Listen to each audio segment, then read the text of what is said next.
그럼 우리가 예배를 드릴 때 예배는 하나님을 만나서 드리는 비록 형식이지만 그것을 기억하면은 예배의 모든 시간이나 순서가 하나도 소홀한 것이 없어야 됩니다. 그래서 이제 이런 분들도 있어요. 조금 늦게 가는 거는 아무런 문제가 없다고 생각해요. 내가 조금 늦게 가봤자 뭐 묵도하는 거 빠지고 그다음에 찬송 한 장 빠지고 그거밖에 더 있어 가서 말씀도 다 들을 수 있고 그거는 예배가 아닙니다. 내가 예배 시간을 통해서 뭔가를 얻으면 되는 건다는 생각하는 것이지 하나님께 바치는 예배 자세가 아닙니다. 지각할 수 있습니다. 지각할 수 있으나 그런 마음으로 지각하면 안 된다는 말이야. 하나님 보시는 마음가짐은 너 나인데 바치는 시간이 이러냐? 그러면 안 된다는 말이에요. 또 어떤 분은 꼭 축도하기 전에 나가는 사람이 있어요. 저는 그분은 잘 이해가 처음에는 안 됐어요. 그래도 우리가 가지고 있는 생각에는 축도는 받아야 뭐 복을 받을 것 같은데 축도 안 받고 나가요. 왜 그런지 아세요? 식당에 가서 빨리 밥 먹으려고. 그런데 배가 고파서 그러는 게 아니에요. 조금 늦게 나가면은 몰려 내려가는데 이 몰려 내려가 가지고 줄 서고 이러면 힘들다는 거예요. 나는 몸도 좀 불편하니까 남 오기 전에 빨리 가서 밥을 먹어야 된다. 요새는 또 차 빨리 빼르기 위해서 나가는 사람도 있어요. 그러니까 여러분 축도 다 끝나고 같이 몰려 나가면은 조금 빨리 나가는 축도 안 하고 나가는 사람에 비해서 시간이 뭐 2, 3분 더 걸리는 게 아니라 20분, 30분 더 걸리기도 하거든요. 그래도 그것은 예배를 드리는 자세가 아닙니다. 하나님께 드리는 예배의 자세가 아닙니다. 그래서 우리 산정교회 분들은 다 아시는 에피소드겠지만은 주기철 목사님이 예배 인도하고 계실 때 조만식 장로님이 기각한 적이 있죠, 그죠? 그때 얘기 많이 들으셨죠? 그래서 목사님이 조만식 장로님 같은 교회 어른임에도 불구하고 꾸짖었다는 얘기가 있잖아요. 그러니까 예배라고 하는 거는 그만큼 우리가 존중해야 되는데, 귀하게 여겨야 되는데, 우리의 마음이.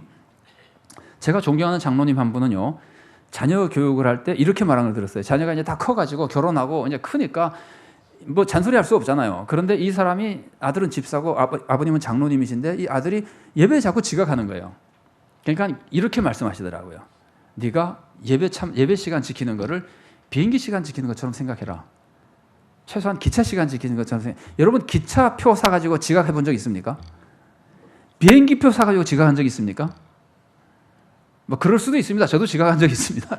그 다음 비행기 타가지고 아주 고생 굉장히 한 적이 있는데 그러나 비행기표는 좀처럼 지각 안 하잖아요. 예배 시간을 지키는 것이 우리가 비행기표 사가지고 그 시간 그 약속 지키는 것만큼밖에 안 중요하냐고요. 하나님하고 약속하는 건데. 그러니까 실수할 수는 있어도 마음가짐은 그러면 안 돼요. 그리고 제가 이건 지나가는 말로요. 언제 이런 말씀 드릴 기회가 없을지 몰라서 지나가는 말로 말씀드리면은 여러분 이런 말 들어보셨어요? 목사 죽이기란 말씀 드렸어요. 근데 저 목사 죽이고 싶은데 어떻게 하면 죽일 수 있을까요? 저도 배운 건데 그냥 써먹지 마세요. 목사 죽이기에서 배운 건데 그게 뭐냐면은 무단 결석하면 돼요. 제가 그 말씀 들으니까 정말 공감이 되더라고요. 교인들이 되게 비슷한 데 앉아 있잖아요. 그러면 이제 목사님이 딱 강단에 올라가면은 누가 결석했는지 압니다. 그런데 무단 결석했잖아요. 늘 나오는 사람이 무단 결석하면 목사님 무슨 생각할까요? 사고 났나? 우선 사고 났나? 왜 안 오셨지? 그 다음에 혹시 지난번 설교에 대해서 상처를 받았나? 아니 목사님이 정말 성도님들을 사랑하면 당연히 그렇게 됩니다. 걱정하게 됩니다. 그래서 성도님들 중에 이전에 교육받은 분들은 그런 분들이 많아요. 교회 못 나오시게 되면 꼭 알려드려요. 내가 이번에는 교회 못 나옵니다. 그럼 알고 있으면은 안 나와도 걱정 안 하잖아요. 그런데 특히 이제 항존 직분자들이 무단 결석하면은요, 목사님들이 정상적인 목사님은 걱정합니다. 그냥 죽이려면 마음대로 하세요. 근데 이제 이거는 예배와 관련한 그냥 다른 얘기지만 하나님께 예배 드리는 거는 정말 우리가 정성껏 드리고 조심해야 됩니다. 그리고 예배를 방해하면 안 됩니다. 우리가 이걸 잘 몰라서 그러는데 내가 먼저 와서 예배를 드리고 있는데 조금 늦게 온 사람이 와서 옆에 앉으면은 인사를 하기도 곤란하고 안 하기도 곤란하죠. 인사를 안 하면 나중에 이 사람이 또 상처받고 인사를 하자니 이거 예배 드리는 사람이 옆에 사람이랑 인사할 수도 없고 원래 교육은 인사하지 말라 그러는 겁니다. 근데 하도 인사를 해가지고 사람들이, 제가 아는 목사님 한 분은 노회를 하면은 제일 먼저 앞에 나서 제일 앞에 앉아가지고 전혀 안 쳐다보고 예배를 드려요. 근데 노회 가보면은 대체로 회의하기 전에 예배를 드리는데 그 예배는 이상하게 늦게 오는 분들이 제법 있어요. 제가 다른 노회는 안 가봤습니다만 제가 다니던 노회는, 그럼 늦게 오시는 분이 앉으면 앉을 때마다 인사를 해야 돼요. 이 목사님 얘기가 그거예요. 내가 예배 드리는데 그거는 너무나 싫다는 거예요. 그래서 제일 앞에 혼자 앉아가지고 아무도 안 쳐다보고 예배 끝날 때까지 예배만 드린다는 거예요. 근데 중요한 거는 형식보다 이제 마음이 더 중요한데, 예배는 다른 사람이 왔다고 해서 이렇게 해찰하는 것이 아닙니다.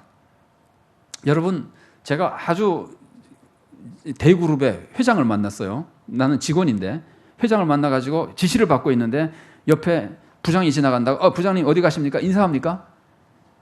우리 예절에 그런 게 있잖아요. 높은 사람이랑 얘기할 때는, 어른이랑 얘기할 때는 다른 사람이랑 중간에 인사 안 하잖아요. 예배는 하나님께 드리는 예배는 어떤 것으로도 방해받지 않도록 하고 방해하지 않도록 우리 다 같이 조심해야 됩니다. 그거라도 알고 계세요. 그러니까 여러분이 예배 드리러 딱 조금 늦게 들어왔는데 옆에 사람이 인사 안 해도 절대 기분 나빠하지 마세요. 그 섭섭하게 생각하지 마세요. 그건 예배의 그 기본적인 자세니까. 그리고 예배 시간에 교회에서 다른 일을 하면 안 됩니다. 예배는 하나님께 바치는 시간, 우리 모든 성도들에게 정해진 시간이잖아요. 그러면 그 예배 시간에, 오늘 만일에 우리가 오늘 오후에 여기서 예배 드리면은 그 예배 시간에 다른 곳에서 뭐 교회 일을, 나는 교회를 위해서 봉사한다 그러고 다른 곳에서 뭐 컴퓨터 작업을 하든지 음식 만들든지 이러는 거 하면 안 됩니다. 예배는 예배만 참석해야 되는데, 예배 시간에 다른 것을 할 수 있는 시간은요, 예배가 나뉘어져 있는 경우, 우리는 1부, 2부 나눠져 있잖아요. 그럼 1부 예배 시간에 2부 예배 드릴 사람은 다른 일 해도 됩니다. 2부 예배 시간에 1부 예배 드린 사람은 다른 일 해도 됩니다. 그건 한 번밖에 없는 예배 있잖아요. 수요 예배, 뭐 오후 예배, 이렇게 한 번 드리는 예배는 그 시간에 딴 거 하면 안 됩니다. 교회를 못 나왔기 때문에 딴 거 하는 건 이해를 하지만, 교회 나와서도 예배 시간에 참석하지 않고 딴 거 하면은 자기가 거기에서 천하 없는 일을 해도 좋은 성도의 자세가 아닙니다. 예배는 그만큼 우리가 중요하게 생각해야 됩니다. 그 예배 시간 순서에 딴 일해도 물론 안 돼요. 예배 순서 시간에. 그런데 교회에서 일 많이 하는 사람들 중에는요, 제가 이제 다 본 것들인데 우리가 이제 피하자는 뜻으로 말씀드린 거예요. 뭐 일을 많이 맡은 사람들은 설교가 딱 시작되면 일을 시작하는 사람이 있어요. 설교가 딱 시작되면은 종이 메모지 꺼내 가지고 구상해요. 우리 야외배를 어디로 가면 좋을까? 제가 찬양대 할 때는요, 찬양대 지휘자는 예배가 딱 시작되면은 다음 주에는 어떤 찬양곡을 하면 좋을까? 그거 고르는 분이. 그럴 수 있어요. 안 됩니다. 당연히 안 되죠. 제가 말씀 안 드려도 안 되죠. 예배 시간에 딴짓하면 안 됩니다. 그런데 그 실수 중에 하나가 뭐냐면은, 이거 한번 들어보세요. 그 선교사인데, 그분은 아주 철저하게 그 신학교에 와서 교수한 선교사인데, 이제 한 번은 그런 일이 있었어요. 설교를 하고 설교자가 기도를 하고 기도를 끝냈는데, 그때는 뭐 이렇게 빔 프로젝트 같은 게 없었고 무슨 앞에 뭐 장치를 가져와서 뭐 보는 게 있었어요. 그런데 설교자가 기도를 하고 딱 보니까 학생들이 그 사이에 설교 끝나고 나면 보려고 뭐 큰 TV 화면을 이렇게 갖다 놨어요. 목사님이 설교 끝나고 들어가시는 것이 아니라 학생들에게 뭐라 그랬냐면은, 여러분 기적이 일어났습니다. 기도를 하고 났더니 TV가 하나 생겼습니다. 이게 지금 교훈하시는 거예요. 기도할 때 딴짓하지 말라는 거예요. 기도할 때 뭐 준비한다고 뭐 피아노 옮기고 무슨 의자 옮기고 하지 말라는 거예요. 기도는 기도에 집중하되, 특별히 기도에 그런 걸 하면요 방해되잖아요. 여러분은 그런 경험이 있는지 모르겠는데, 저는 이렇게 기도를 하고 있을 때 누가 와서 앞에서 뭐 이러면은 그 기도 인도가 잘 안 돼요. 성도님들도 그렇지 않겠습니까? 그 소리가 막 들리는 사람, 왔다 갔다 하는 소리 막 그러면은 기도가 잘 안 되잖아요. 집중이 안 되잖아요. 그게 하나님께 얼마나 송구스러운 일이냐고요. 그래서 기도 시간에 움직이는 거를, 기도 끝나고 차라리 남들이 다 보는 데서 움직이더라도, 여러분 지금 이거 준비하기 위해서 좀 시간이 필요합니다. 양해를 얻고 하더라도 기도는 방해하지 말라는 말이에요. 잘한 건지는 모르겠습니다만은, 예를 들면 이런 것이 있습니다. 우리가 그 주일 예배 때, 주일 오후 예배나 수요 예배 때 찬송 두 곡을 먼저 하고, 설교 전에 찬송 두 곡을 하고, 그 다음에는 설교 끝나면은 교회소식 전하고 축도하고 이렇게 많이 끝났죠. 아시겠지만 얼마 전부터 찬송 하나를 뒤로 돌렸죠, 그죠? 그렇게 한 이유 중에 하나가, 앞에 있을 때는 기도 시간 중에 꼭 그 교회에서 있잖아 축도한 사람이 나와야 돼요. 그런데 찬송할 때 나올 때는 방해가 덜 되는데 이건 제 생각입니다만은 그죠? 찬송할 때 이렇게 움직이는 시간이 되는데 기도할 때 움직이면 방해가 돼요.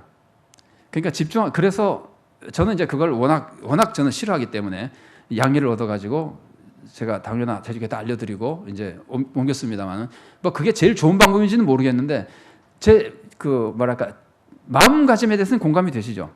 그러니까 어떤 순서도 방해하지 않고 집중할 수 있도록 우리가 해야 된다는 겁니다.